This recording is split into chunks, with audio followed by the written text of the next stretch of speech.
अस्सलाम वालेकुम टॉरियंस, मैं हारिस अज़मी प्रोफेशनल एस्ट्रोलॉजर आपकी खिदमत में हाज़िर हूँ इस हफ़्ते की एस्ट्रोलॉजिकल रिसर्चेज़ लेकर। बहुत थोड़े से टाइम में बहुत सारी बातें मुझे आपको बतानी है। ये हफ़्ता 14 ऑफ नवंबर से शुरू होकर 20 नवंबर तक जाएगा। इस हफ़्ते सिर्फ एक तब्दीली है, लेकिन वो तब्दीली ऐसी है जिसमें थोड़ी एहतियात ही बरतने की ज़रूरत है। बाकी सब चीज़ें आपके लिए पॉजिटिव हैं और मेरे पास बड़ी खुशखबरी हैं। पहले वो तब्दीली बयान कर दूँ। पूरा चाँद होगा 19 नवंबर को एंड वो आपके फर्स्ट हाउस में होगा, तो इसलिए वो ज़्यादा अहमियत का हामिल है। पूरे चाँद का मतलब है पूरी तरह की फ्यूलिंग, बट अनफॉर्चुनेटली इस पूरे चाँद का आपके पहले घर में होना और फिर उसको ग्रहण लगना, ये कोई बहुत अच्छी खबर नहीं है। बाय रूल्स ऑफ एस्ट्रोलॉजी भी अच्छी नहीं है, बाय रूल्स ऑफ इस्लामियात भी ये अच्छी खबर नहीं है।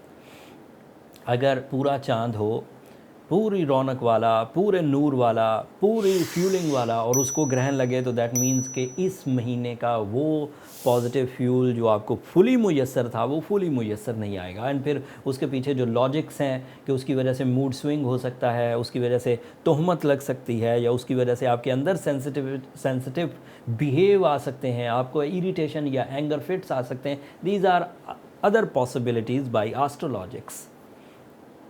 तो इन चीज़ों को आपको एहतियात बरतना है। But as on the behalf of my experiences के आपकी जो स्ट्रेंथ है, अदरवाइज़ जो स्टार्स आपके लिए अच्छे हैं वो इतने ताकतवर हैं कि मुझे लगता है कि ये लूनर इक्लिप्स आपके लिए ज़्यादा तंगी की वजह नहीं बनेगा। पाकिस्तान में ये नज़र नहीं आएगा।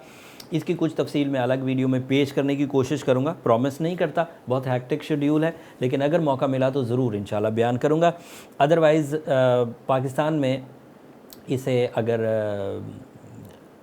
12 बजे तकरीबन ये पाकिस्तान के टाइम के मुताबिक शुरू होगा। वैसे तो ये पूरी दुनिया में शुरू हो जाएगा 11:30 पर, लेकिन पूरी दुनिया में ये नज़र नहीं आ रहा होगा। ये शायद चाइना साइड पर, साउथ कोरिया, ऑस्ट्रेलिया, चिली, उन साइडों पर नज़र आएगा। तो उस साइड के लोग पाकिस्तान के टाइम से मैच कर ले। मैं अगर पाकिस्तान में 12:30 हुए होंगे तो उन लोगों का टाइम मतलब समझें कि पाकिस्तानी टाइम के मुताबिक वो अपने टाइम को देख सकते हैं, प्लस करके या माइनस करके। लेट्स से अगर उनके यहाँ पाकिस्तान से 4 घंटे आगे हैं तो वो 12:30 को 12:03 को 4 घंटे उसमें ऐड करें तो तुम समझे 4:30 पर उनका टाइम शुरू होगा।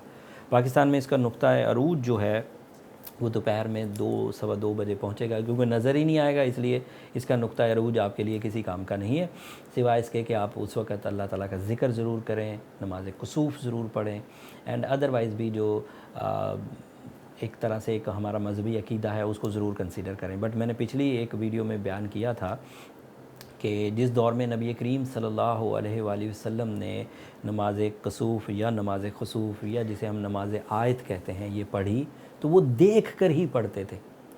देख कर पढ़ने का मतलब है कि उस इलाके में होता था तो वो पढ़ते थे। ऐसा कभी उन्होंने नमाज नहीं पढ़ी कि अगर उन अमेरिका में चांद ग्रहण हुआ, एज़ यू नो कि अब साइंस ने इतनी तरक्की कर ली है कि अमेरिका में अगर ग्रहण हो तो हमें यहाँ भी पता लग जाता है, बट उस वक़्त तो ऐसा नहीं था। तो अगर उन्हें दिखता था तो ही वो पढ़ते थे। तो यहाँ से ये मसला मैंने जो उलमा कराम थे उनसे ये अख़ज़ किया कि अगर तो है तो पढ़ ही जाए, अगर आपके इलाके में नहीं है तो दैट मीन्स कि कोई इवेंट हुआ ही नहीं आपके इलाके में, इसलिए ना पढ़े। This is my opinion, but मेरे दीगर एस्ट्रोलॉजर्स अपनी अपनी राय रखते हैं, 2 एस्ट्रोलॉजर कुलीग्स, तो इसमें कोई आपसी तसादुम वाली बात नहीं है। दिस इज़ माई ओपिनियन कि अगर चीज़ नज़र आ रही है तो करिए। नबी करीम सल्लल्लाहु अलैहि वसल्लम ने उसके बारे में अहादीस में भी है, एंड कुछ फ़िक़ह के लोग भी बताते हैं कि वो जल्दी जल्दी हुजरे में जाते थे और नमाज़ पढ़ते थे। तो और फिर ये भी हदीस है कि हदीस नहीं है, मतलब हमारा तजर्बा है कि जब भी उन्होंने देखा कभी नहीं छोड़ी नमाज कसूफ़ या नमाज खसूफ़, नमाज आयत कभी नहीं छोड़ी। मतलब ऐसा नहीं था कि ग्रहण हो रहा हो और उन्होंने ना पढ़ी हो, ऐसा भी नहीं था। जब भी देखा ज़रूर पढ़ी, तो सुन्नत मोक़दा कहलाती। बट एज़ अदरवाइज़ जो मैंने चीज़ें कहीं कि अगर पाकिस्तान में नज़र नहीं आ रहा तो मुझे लगता है कि यहाँ पर लाजमी भी नहीं है। This is my logic, but आप अपनी रिसर्चेस खुद कर लीजिए। जो पॉजिटिव चीज़ें हैं वो ये हैं कि आपका रूलिंग प्लैनेट इस वक्त आपके 9th एंगल पर है। This is an ideal situation. और सॉरी, आपका जो रूलिंग प्लैनेट है वो यस नाइन्थ एंगल पर, सॉरी, नाइन्थ एंगल पर रूलिंग प्लैनेट के होने की वजह से आपके अंदर जो जज्बाती, natural abilities, spirituality, dutifulness, loving nature, caring concept, family oriented decisions, even तालीमी सरगर्मियाँ, ये सब अपने मैक्सिमम लेवल पर हैं। और वीनस यहाँ है भी लंबे टाइम तक के लिए, तकरीबन 4 महीने तकरीबन। इसमें रेट्रोग्रेड होगा अगले महीने जाके, लेकिन इस वक्त बहुत पॉजिटिव है। So Taureans are so romantic, very dutiful and very caring. इस वक्त जिन लोगों का वास्ता टॉरियन से पढ़ने वाला है वो देखेंगे कि टॉरियन बड़ी गर्मजोशी से उन्हें वेलकम करते हैं। इस वक्त जिन लोगों का टॉरियन से वास्ता पड़ने वाला है वो देखेंगे कि टॉरियंस डील मेकिंग के लिए बहुत थर्स्टी हो रहे हैं, बहुत प्यास है उन्हें कामयाबियों की, बहुत दिल है उनका बड़े काम करने का। सो टॉरियंस आर गोइंग गुड। जिन लोगों को टॉरियन से वास्ता पड़ना है या टॉरियन को जिन लोगों से वास्ता पड़ना है, ये एक दूसरे के लिए मुफीद होने वाले। Sun is in your 7th angle, the most powerful position of sun. This is a 3rd powerful position of sun. सूरज 4 जगहों पर बहुत अच्छा होता है, 1st एंगल पर, 4th एंगल पर, 7th एंगल पर एंड 10th एंगल पर। और 7th एंगल पर इस वक्त मुयस्सर है, इसी हफ्ते मुयस्सर है टॉरियंस।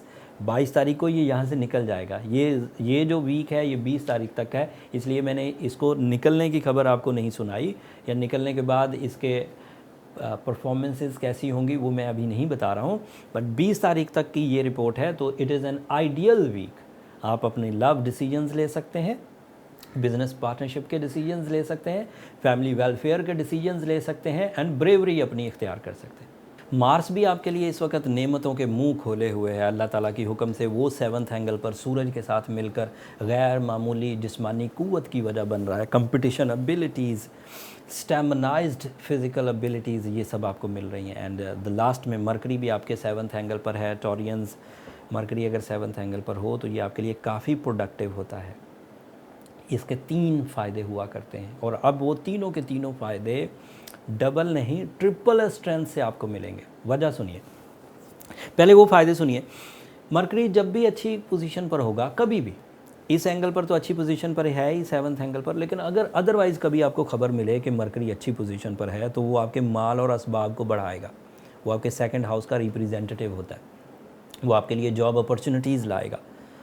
वो नहीं लाएगा मतलब अल्लाह के हुक्म से, जैसे सूरज रोशनी लाता है तो ऐसा नहीं है सूरज ला रहा है, मतलब अल्लाह का ही हुक्म है। हम लोग उसे ये कह सकते हैं कि भाई सूरज चमका था तो रोशनी आ गई, ऐसा कह सकते हैं। बट इसका मतलब ये नहीं है सूरज इस सब पर कादिर है। सूरज इन चीज़ों पर कादिर नहीं है, अल्लाह उसे बेनूर कर दे। तो सिस्टम को समझने के लिए हम ये कहते हैं कि मरकरी जब भी अच्छी पोजीशन पर आएगा 2nd हाउस एक्टिविटीज़ आएंगी। ये स्कीम ऑफ गॉड है, हम लोग सिर्फ इसमें जो किरदार हिस्सा ले रहे हैं उनके बारे में कुछ राय दे रहे हैं।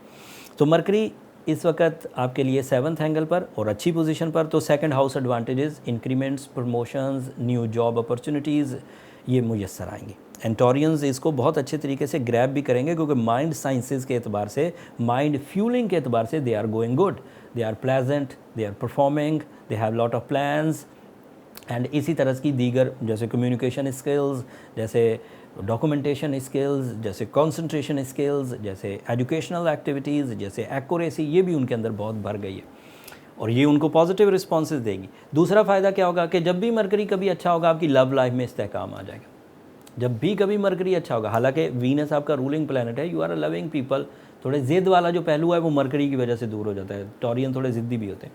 तो मरकरी की माइंड एबिलिटीज़, वीनस की लव एबिलिटीज़, सन की लीडरशिप क्वालिटी, मार्स का फिज़िकल स्टेमिना इकट्ठा होकर आपकी कामयाबियों में अहम किरदार अदा कर रहा है। अब जिसको जो कुछ करना है, जो मकसद ज़िंदगी परफॉर्म करना है, तालीम एक मकसद ज़िंदगी है, बिज़नेस दूसरा मकसद ज़िंदगी है, इज़्ज़त तीसरा मकसद ज़िंदगी है, फेस वैल्यू चौथा मकसद ज़िंदगी है, लव लाइफ में इस्तेहकाम पाँचवा, शादी की रुकावटें, नाराज़गियाँ, ये सब मकासद ज़िंदगी हैं। किसी का एजेंडा ऑफ द डे हो सकता है, किसी का एजेंडा ऑफ द वीक हो सकता है, किसी का मिशन ऑफ लाइफ हो सकता है। वो सब के लिए ये टाइम फ्यूलिंग प्रोड्यूस कर रहा है। अगर इस वक्त कोई टॉरस आपको उलझा हुआ नज़र आए, या आप खुद ही हों, आपको खुद ही महसूस हो कि नहीं मैं तो ऐसा नहीं कर पा रहा, अगर आपको ये लगे कि नहीं मुझसे तो अपॉर्चुनिटीज़ दूर भाग रही हैं, आपको ऐसा लगे कि मेरे सामने ब्यूटी है लेकिन मुझे अच्छी नहीं लग रही, आपको ऐसा लगे कि कोई मुझे मोहब्बत दे रहा है लेकिन मैं आगे से हार्श टॉक कर रहा हूँ, तो दैट मीन्स सादा लफ्ज़ों में आप बीमार हैं। And this is my professional statement. मतलब ये सेम उसी तरह है कि बाहर बहुत गर्मी हो, 42 सेल्सियस हो और कोई बंदा कहे कि मुझे ठंड लग रही है, तो सादा लफ्ज़ों में, अभी हमने कोई चीज़ डायग्नोस नहीं की, अभी हमने कोई थर्मामीटर नहीं लगाया, अभी हमने कोई टेस्ट नहीं किया, मेडिकल इस्तिलाह में इसे कहा जाएगा मुझे लगता है तुम बीमार हो। बीमारी हो सकती है कि भाई बाहर गर्मी है, तुम्हें ठंड क्यों लग रही। तो सादा लफ्ज़ों में तो वो बीमारी ही है, लेकिन अगर उसे प्रोफेशनली डायग्नोस करना हो तो आपको अपने बर्थ चार्ट कैलकुलेशंस की तरफ जाना चाहिए कि आप डी ट्रैक क्यों हैं, आपको नेचर से हटकर प्रॉब्लम्स क्यों आ रही हैं। सबके लिए दिन है तो आपके लिए दिन क्यों नहीं है, सबके लिए बहार है तो आपके लिए बहार क्यों नहीं है।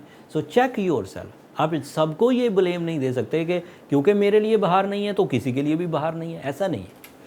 अगर सबके लिए बहार है तो आपके लिए भी होनी चाहिए और आपको उनके साथ एडजस्ट होना है। वो आपकी हाँ में हाँ नहीं मिलाएंगे कि मैं नाकाम हो रहा हूँ तो मुझे लगता है तुम भी नाकाम होगे, बाकी कामयाब जा रहे हैं। अगर पर्सनल डायग्नोसिस के लिए आपको एस्ट्रोजेम्स की हेल्प चाहिए हो, प्रोफेशनल फोरम है ये, तो नंबर नीचे चलते रहते हैं, आप इन पर रब्ता करके अपने लिए टाइम ले सकते हैं, बट वो फ्री फोरम नहीं है टॉरियंस। ये बात मैं कई दफ़ा कह चुका हूँ, होपफुली आप अंडरस्टैंड करेंगे। अगले हफ्ते 3rd वीक है नवंबर का, and as you know 3rd week काफ़ी इंपॉर्टेंट होता है। सन अपनी जगह बदल देगा और भी प्लानिटरी चेंजेस आएंगी। उन सब चेंजेस का आपकी ज़ात पर, मामलात पर, कैरियर पर, सोचों पर, लव लाइफ पर क्या असर आएगा, तफसील अगले हफ्ते बयान करूंगा। सूरज का अगले हाउस में जाना मामूली वाक़या नहीं है, बड़ा वाक़या है, और वो तफसील इंशाल्लाह वीक बयान करूंगा। हमें आपके कमेंट से पता चल गया था, जो वीडियो हमने पिछली दफ़ा कंबाइन करके बनाई, तो मोस्टली लोगों ने अपनी मोहब्बत का इजहार किया कमेंट्स की सूरत में। हमने उनकी मोहब्बतों का जवाब देते हुए दोबारा वीडियोस को सेपरेटली तफसील के साथ बनाना शुरू कर दिया। आपकी दुआओं का मुंतज़िर रहूँगा, आपकी दुआएं हमारे लिए बहुत कीमती हैं। चैनल को भी ज़रूर सब्सक्राइब कर लीजिएगा, इससे हमारी मोहब्बत भी बरकरार रहेगी और हमारी हौसला अफजाई भी हो जाएगी। अगले हफ्ते तक के लिए अल्लाह ने के बाद।